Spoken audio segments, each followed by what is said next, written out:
কিভাবে আপনারা ঘরে বসে অনলাইনে আপনারা যে কোনো বার্থ সার্টিফিকেট বা জন্ম নিবন্ধনের জন্য আবেদন করবেন, তাও আপনার হাতে থাকা একটি স্মার্টফোনের মাধ্যমে। হে গাইস, আসসালামু আলাইকুম। আমি সৈকত আছি আপনাদের সাথে ফ্রম বিডি টেক মাস্টার 24। বর্তমান যুগ হচ্ছে আধুনিক যুগ, আর এই যুগে আপনার সবার হাতে কম বেশি স্মার্টফোন থেকে থাকে, আর আপনাদের হাতে বর্তমানে স্মার্টফোনের মাধ্যমে সব কিছু করা সম্ভব হয়ে যাচ্ছে। তো এখন আপনারা যে স্মার্টফোনের মাধ্যমে যে কোনো কাজ করতে পারেন। এছাড়া আপনারা স্মার্টফোনের মাধ্যমে আপনি বার্থ সার্টিফিকেট বা জন্ম নিবন্ধনের জন্য আবেদন করতে পারেন। আপনার শুধুমাত্র আপনার হাতে থাকা একটি স্মার্টফোনের মাধ্যমে শুরু থেকে শেষ পর্যন্ত জন্ম নিবন্ধনের যা যা পার্ট লাগে বা জন্ম নিবন্ধন করতে যা যা প্রয়োজন পড়ে সব কিছু আপনারা একটি শুধুমাত্র স্মার্টফোনের মাধ্যমে বা একটি টাচফোনের মাধ্যমে করতে পারবেন। তো চলুন আমি আমার হাতে থাকা একটি স্মার্টফোনের মাধ্যমে আপনাদেরকে দেখিয়ে দিচ্ছি যে কিভাবে আপনারা ঘরে বসে জন্ম নিবন্ধন বা বার্থ সার্টিফিকেটের জন্য আবেদন করবেন। প্রথমে ভিডিওটিতে একটি লাইক দিয়ে দিন, চ্যানেলে নতুন হয়ে থাকলে সাবস্ক্রাইব করুন, তারপরে পাশে থাকা নোটিফিকেশন বেলটিতে প্রেস করে অলে প্রেস করে দিন যেন আমার পরবর্তী ভিডিও নোটিফিকেশন সবার আগে পেয়ে যেতে পারেন। মোবাইল দিয়ে বার্থ সার্টিফিকেট বা জন্ম নিবন্ধনের আবেদন করার জন্য আপনাদেরকে প্রথমে একটি ব্রাউজারে যেতে হবে। আমার এই ভিডিওটি ফলো করলে আপনারা ল্যাপটপ, কম্পিউটার এবং মোবাইলের যে কোনো একটির মাধ্যমে আপনি বার্থ সার্টিফিকেট বা জন্ম নিবন্ধনের আবেদনটি করতে পারবেন। তো এই যে দেখতে পাচ্ছেন আমার ফোনে ক্রোম ব্রাউজারটিতে আছে, আমি ক্রোম ব্রাউজারটিতে যাচ্ছি। আপনাদের ফোনে যদি ক্রোম ব্রাউজারটি থাকে তাহলে আপনার ক্রোম ব্রাউজারটিতে যাবেন, কেননা ক্রোম ব্রাউজার দিয়ে করলে আপনার আবেদনটি করতে সহজ হবে। তো আমি ক্রোম ব্রাউজারে চলে যাচ্ছি। তো ব্রাউজার আসার পর আপনারা এখানে সার্চ বার দেখতে পাচ্ছেন, এই সার্চ বারে সার্চ করে দিবেন bdris.gov.bg। তো আমি এখানে সার্চ করে দিচ্ছি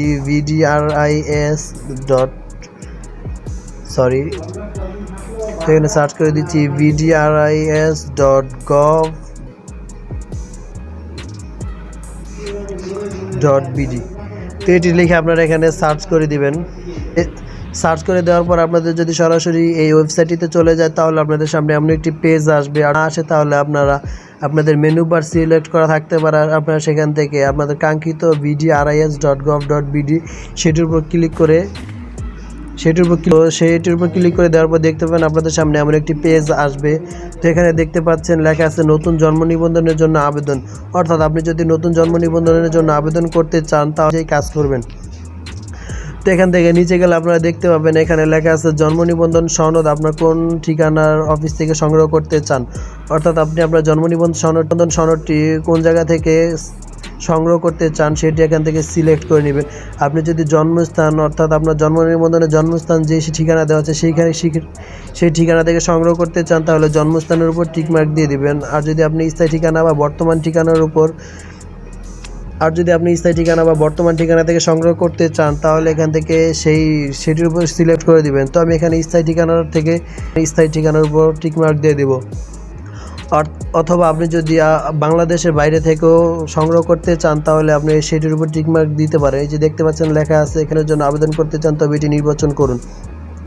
তো এখান থেকে আপনারা যেখান থেকে সংগ্রহ করতে চান সেটি এখানে নির্বাচন করে দিবেন। তারপর এখান থেকে নির্বাচন করার পর আপনারা দেখতে পাচ্ছেন লেখা পরবর্তীতে চলে যাবেন।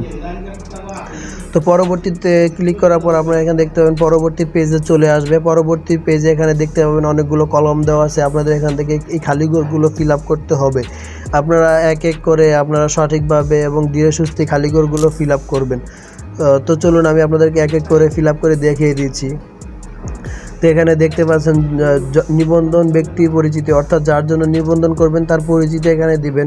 তো এখানে প্রথম কলামে দেখতে পাচ্ছেন লেখা আছে নামের প্রথম অংশ বাংলায়, অর্থাৎ এখানে আপনি আপনার নামের প্রথম অংশটি বা যার জন্য জন্ম নিবন্ধন আবেদন করতে চাচ্ছেন তার নামের প্রথম অংশটি এখানে দিয়ে দিবেন। তো এখানে আমি নামের প্রথম অংশটি দিয়ে দিচ্ছি। নামের প্রথম অংশ অর্থাৎ আপনার যদি নামের টাইটেল থাকে অথবা আপনার নামের পূর্বে যদি আপনার নামের যদি দুইটি ভাগে বিভক্ত হয় তাহলে আপনার এখান থেকে উপরে প্রথমটি দিবেন এবং নামের শেষ অংশ বাংলায়, তারপর এখানে আপনার নামের শেষ অংশটি দিয়ে দেবেন। আর যদি আপনার নাম একটি হয় তাহলে এখানে দেখতে পাচ্ছেন যেখানে স্টার দেওয়া আছে অবশ্যই সেটি আপনাদের ফিল আপ করতে হবে। অর্থাৎ আপনার নাম যদি একটি হয় তাহলে আপনারা 2 নম্বর কলামে একটি নাম দিয়ে দেবেন। আর যদি নাম দুইটি হয় তাহলে প্রথমটিতে প্রথম অংশ এবং দ্বিতীয়টিতে দ্বিতীয় অংশ দিবেন। তো এখানে আমি প্রথমটিতে নামের প্রথম অংশটি দিয়ে দিচ্ছি। অবশ্যই এই প্রথমটি বাংলায় দিবেন।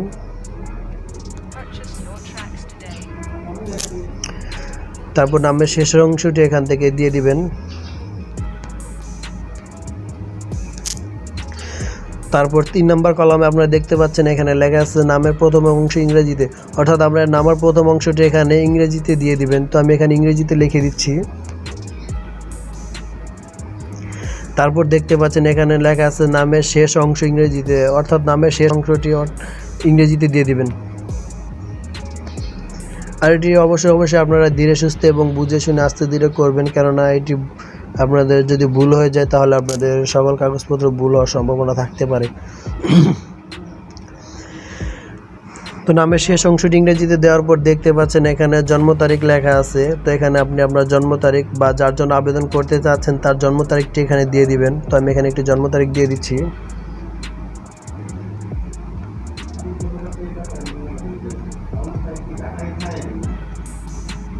আছে এছাড়া নিচে গেলে আপনারা দেখতে পাবেন যে এখানে আরো বিস্তারিত লেখা আছে, অর্থাৎ আপনাদের কি কি কাগজপত্র প্রয়োজন এখানে সেটি বিস্তারিত দেওয়া আছে।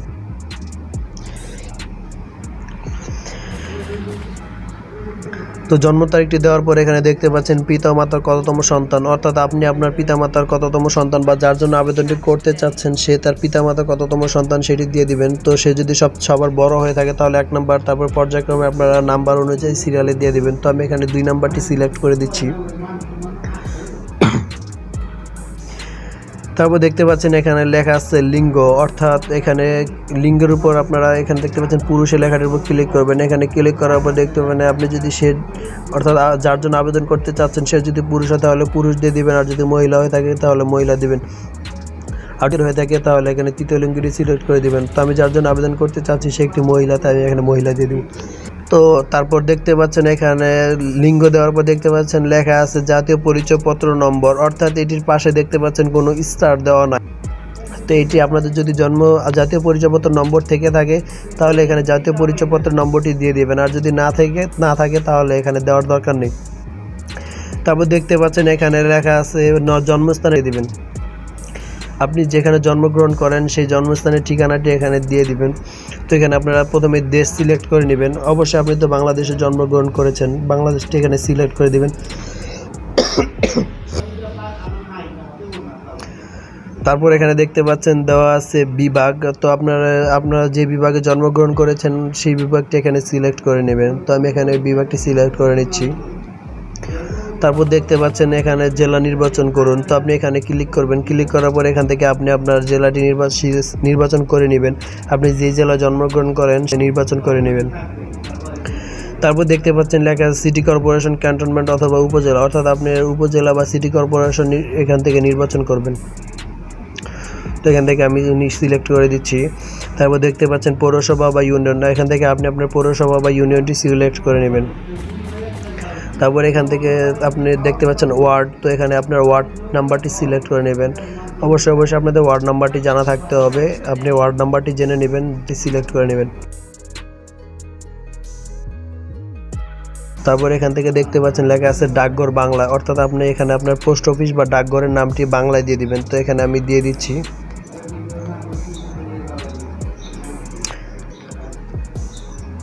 তারপর দেখতে পাচ্ছেন এখানে লেখা আছে ডাকঘর ইংরেজিতে, অর্থাৎ আপনি আপনার ডাকঘর বা পোস্ট অফিসের নামটি এখানে ইংরেজিতে দিয়ে দিবেন। তো এখানে আমি দিয়ে দিচ্ছি।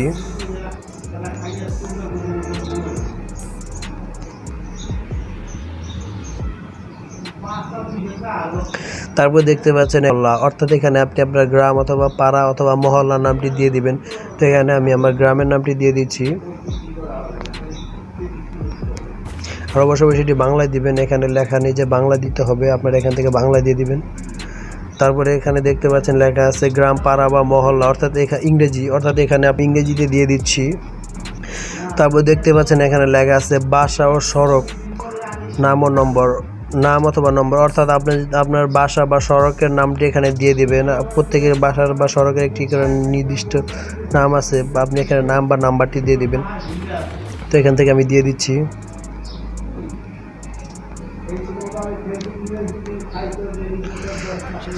আর অবশ্যই প্রথমটি বাংলাতে দিবেন। তারপর দেখতে পাচ্ছেন এখানে লেখা আছে বাসা ও সড়ক, অর্থাৎ এখানে আপনার ইংরেজিতে দিতে হবে, এখানে ইংরেজিতে নামটি দিয়ে দিবেন।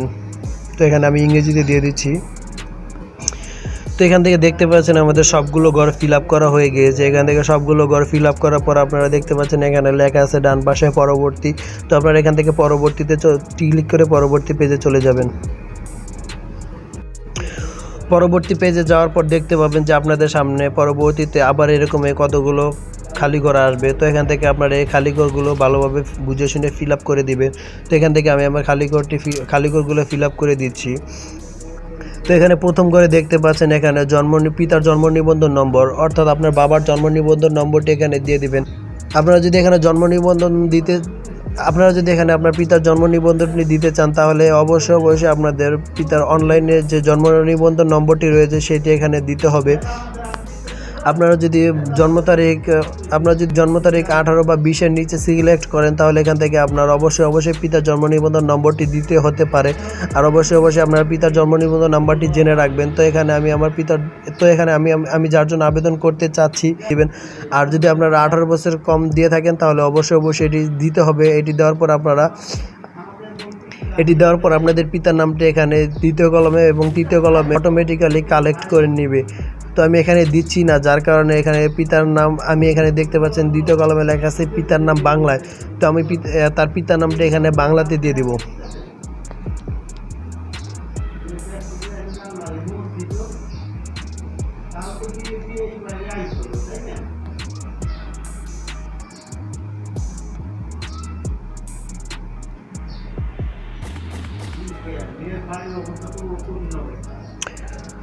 তারপর দেখতে পাচ্ছেন এখানে লেখা আছে পিতার নাম ইংরেজিতে। তো আপনারা এখান থেকে পিতার নামটি ইংরেজিতে দিয়ে দিবেন।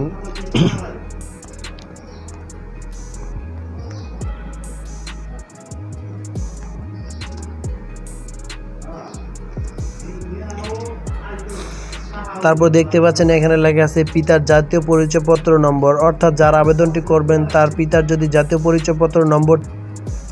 তারপরে দেখতে পাচ্ছেন এখানে পিতার জাতীয়তা, আপনি এখানে তার পিতার জাতীয়তাটি সিলেক্ট করে দেবেন। তো এখানে আমি বাংলাদেশি সিলেক্ট করে দিচ্ছি। তারপরে দেখতে পাচ্ছেন এখানে লেখা আছে মাতার তথ্য, অর্থাৎ এখানে যার জন্য আবেদন করবেন তার মাতার তথ্যগুলো এখানে দিতে হবে। তো আমি মাতার তথ্য দেখতে পাচ্ছেন প্রথমে লেখা আছে এখানে মাতার জন্ম নিবন্ধন নম্বর, অর্থাৎ যার জন্য আবেদন করবেন তার মাতার এখানে জন্ম নিবন্ধন নম্বরটি দিতে হবে। অবশ্যই আবারও বলছি আমি, যদি আপনার তারিখ যদি 20 বছর, এই জন্ম নিবন্ধনটি যদি 18 বছরের কম হয়ে থাকে, তাহলে এখানে অবশ্যই মাতার জন্ম নিবন্ধনটি দিতে হবে। মাতার জন্ম নিবন্ধন ছাড়া আপনারা পরের কলমগুলো ফিল আপ করতে পারবেন না। আমি যেহেতু 18 বছরের ঊর্ধ্বে দিয়েছি, তাই এখানে তো তারপরে আপনারা দেখতে পাচ্ছেন এখানে লেখা আছে মাতার নাম বাংলা। তো এখানে তার মাতার নামটি বাংলাতে দিয়ে দিবেন। অবশ্যই আবারও বলছি, এগুলো আপনারা বুঝে শুনে ভালোভাবে ধীরে সুস্থে ফিল আপ করবেন।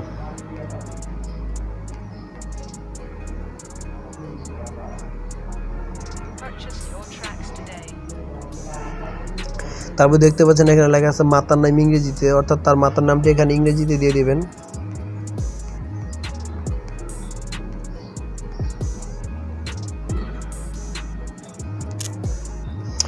তারপর এখানে পরের কলমে দেখতে পাচ্ছেন লেখা আছে মাতার জাতীয় পরিচয়পত্র নম্বর, অর্থাৎ তার মাতার জাতীয় পরিচয়পত্র নম্বরটি এখানে দিয়ে দিবেন। আপনাদের কাছে যদি তার মাতার জাতীয় পরিচয়পত্র নম্বর না থাকে, তাহলে এখান থেকে না দিলেও সমস্যা নেই, এটি নিয়ে আপনাদের কোনো সমস্যা হবে না। তারপর দেখতে পাচ্ছেন এখানে লেখা আছে মাতার জাতীয়তা, এখানে মাতার জাতীয়তাটি সিলেক্ট করে দিবেন। তারপর এই কলমগুলো আপনাদের ফিল আপ করার পর আপনারা এখানে দেখতে পাচ্ছেন লেখা আছে পরবর্তী, অর্থাৎ আপনারা আবারও সেই পরবর্তীর উপর ক্লিক করে দিয়ে পরবর্তী পেজে চলে যাবেন।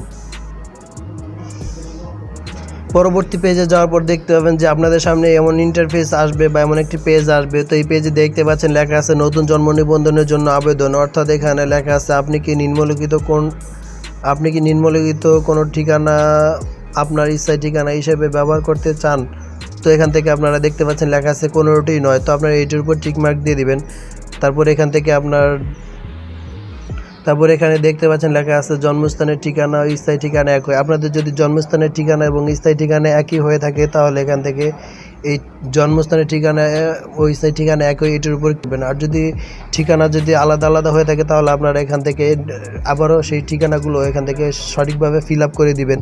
তো আমি এখান থেকে জন্মস্থান ও স্থায়ী ঠিকানা একই দিয়ে দিচ্ছি, কাজে আমি এটির উপর টিকমার্ক দিয়ে দিচ্ছি। তারপর আপনারা নিচে চলে যাবেন। নিচে চলে যাওয়ার পর দেখতে পাবেন যেখানে লেখা আছে আপনি কি নিম্নলিখিত কোনো ঠিকানা বর্তমান ঠিকানা হিসেবে ব্যবহার করতে চান, তো এটির উপর আপনারা টিক মার্ক দিয়ে দেবেন। টিক মার্ক দেওয়ার পর দেখতে পাবেন যে এখানে আবারও সে একইভাবে এখান থেকে কতগুলো খালি ঘর আসবে। তো আপনারা এখানে দেখতে পাচ্ছেন লেখা আছে স্থায়ী ঠিকানা ও বর্তমান ঠিকানা একই। আপনার যদি স্থায়ী ঠিকানা এবং বর্তমান ঠিকানা একই হয়ে থাকে তাহলে এটি আপনারা দেওয়া এটি এখানে টিক মার্ক, তাহলে এখানে এই লেখাটির উপর টিক মার্ক দিয়ে দেবেন। আর যদি আপনাদের স্থায়ী ঠিকানা বর্তমান ঠিকানা একই না হয় বা ভিন্ন হয় তাহলে আপনারা এখান থেকে আপনার বর্তমান ঠিকানাভাবে এখান থেকে সঠিকভাবে ফিল আপ করে দিবেন। তো আমার যেহেতু বর্তমান ঠিকানা স্থায়ী ঠিকানা একই, কাজে এখানে টিক মার্ক দিয়ে দিচ্ছি। তো এখানে টিক মার্ক দেওয়ার পর দেখতে পাবেন যে আপনাদের এখান থেকে এই পেজটি কমপ্লিট হয়ে গিয়েছে। তারপরে আপনারা এখান থেকে আবারও পরবর্তী পেজে চলে যাবেন। পরবর্তী পেজে যাওয়ার পর দেখতে পাবেন যে আপনাদের সামনে আবারও এমন একটি পেজ আসবে। তো এখান থেকে আপনারা ভালোভাবে বিস্তারিত পড়ে নেবেন। তো এখানে দেখতে পাচ্ছেন লেখা আছে নতুন জন্ম নিবন্ধনের জন্য আবেদনকারীর প্রত্যয়ন, অর্থাৎ এখানে লেখা আছে যে জন্ম নিবন্ধন ব্যক্তি যদি 18 বছরের নিম্নে হয় তাহলে পিতামাতা বা আইনানুগ অভিভাবক এর ক্ষমতা ব্যক্তি নিম্নে প্রত্যয়ন সহ টিপসে আবেদন করবে। এখান থেকে বিস্তারিত আপনারা পড়ে নেবেন। তো এখানে দেখতে পাচ্ছেন এখানে লেখা আছে আবেদনাধীন ব্যক্তির সহিত সম্পর্ক, অর্থাৎ আপনি যদি নিজের জন্য আবেদন করতে চান তাহলে নিজ দিয়ে দিবেন, আর যদি আপনারা অন্যের জন্য আবেদন করতে চান তাহলে এখানে অন্যান্য দিয়ে দেবেন। তো আমি এখানে নিজ দিয়ে দিচ্ছি। আপনারা যদি অন্যের জন্য আবেদন করতে চান তারপর আমি অন্যের জন্য আবেদন করার উপর টিকমার্ক দিয়ে দেখাচ্ছি আপনাদের। এখানে লেখা আছে যে আপনি যদি অন্যের জন্য আবেদন করতে চান তার সাথে আপনার কি সম্পর্ক এটি বিস্তারিত এখানে আপনার নাম্বার, অর্থাৎ এটি যে আবেদন করবে এটি তার জন্য প্রযোজ্য।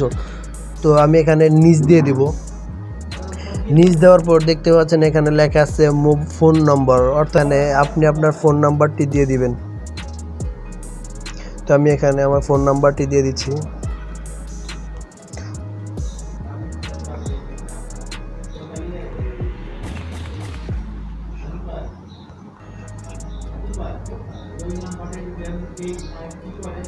তো এখানে ফোন নাম্বারটি দিয়ে দিলাম। তারপর আপনাদের যদি ইমেল থাকে তাহলে এখানে ইমেল দিয়ে দিবেন, আর যদি না থাকে তাহলে কোনো সমস্যা নেই। তারপরে আপনারা এখান থেকে বিস্তারিত পড়ে নেবেন। তারপরে বিস্তারিত পড়ার পর আপনারা পরবর্তী পেজে চলে যাবেন। ও সরি, এখানে ফোন নাম্বারটি একটু ভুল হয়ে গিয়েছে।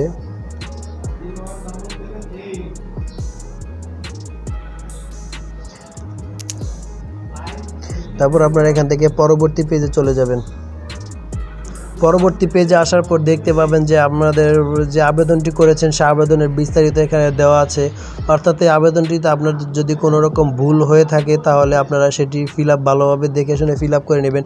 তো এখানে দেখতে পাচ্ছেন লেখা আছে আবেদনপত্রটি সাবমিট করার পূর্বে সকল তথ্য ঠিক আছে কিনা দেখে নিন বা আবেদনকারীকে দেখান। মনে রাখবেন একবার সাবমিট করা হয়ে গেলে আবেদনপত্রটি আর এডিট করার কোনো সুযোগ নেই, অর্থাৎ এখানে আপনারা দেখে নেবেন যে আপনার আবেদনপত্রটি কোনো ভুল আছে কিনা। যদি ভুল থেকে থাকে তাহলে আপনারা একবার সাবমিট করার পর আর সেটি এডিট করতে পারবেন না বা সঠিকভাবে কারেকশন করতে পারবেন না। কাজে আপনারা এখান থেকে ভালোভাবে ধীরে সুস্থে দেখে নেবেন বা যার জন্য আবেদন করতেন তাকে এটি ভালো করে দেখিয়ে দিবেন।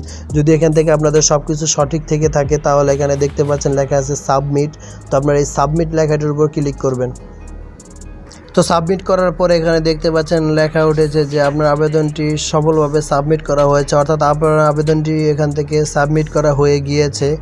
তো আপনারা এখান থেকে আপনাদের আবেদনপত্রটি ডাউনলোড করে নেবেন। আবেদনপত্রটি ডাউনলোড এখানে দেখতে পাচ্ছেন লেখা আছে যে আপনার আবেদনপত্রের নম্বর। তো এখান থেকে আপনি আপনার আবেদনপত্রের নম্বরটি দেখে নেবেন। তো আপনারা যে কোনো কম্পিউটারের দোকানে গিয়ে আপনাদের সেই অ্যাপ্লিকেশন আইডিটি দিয়ে দিলে আপনারা সেখান থেকে একটি ফর্ম তারা প্রিন্ট করে দিবে। তো সেই প্রিন্টকৃত ফর্মটি নিয়ে আপনারা তার সাথে কিছু কাগজপত্র অ্যাটাচ করতে হবে। সেই কাগজপত্রগুলো অ্যাটাচ করে আপনারা ইউপি অফিসে দিয়ে দেবেন, অর্থাৎ আপনার আপনাদের ইউনিয়ন চেয়ারম্যানের যে অফিস আছে সেই অফিসে গিয়ে সেটি দিয়ে দিবেন। তো এই জন্ম নিবন্ধন সম্পর্কিত যদি আর কোনো প্রশ্ন থেকে থাকে তাহলে অবশ্যই কমেন্ট বক্সে কমেন্ট করে জানাবেন। আর এই আবেদনপত্রটি তো এই জন্ম নিবন্ধনের জন্য আমাদের আবেদন কমপ্লিট হয়ে গিয়েছে। তো ভিউয়ার্স, এই ছিল আমার আজকের ভিডিও। যদি ভিডিওটি ভালো লাগে থাকে তাহলে একটি লাইক দিয়ে দেবেন এবং বার্থ সার্টিফিকেট বা জন্ম নিবন্ধন সম্পর্কে আপনাদের যদি কোনো প্রশ্ন থেকে থাকে তাহলে আমার কমেন্ট বক্সে কমেন্ট করে জানাবেন। আর এই ভিডিওটি যদি আপনাদের ভালো লাগে থাকে তাহলে শেয়ার করে সবাইকে দেখার সুযোগ করে দিবেন। পরবর্তী ভিডিও পাওয়া পর্যন্ত আপনারা সবাই ভালো থাকবেন। বাংলাদেশ চিরজীবী হোক। আসসালামু আলাইকুম।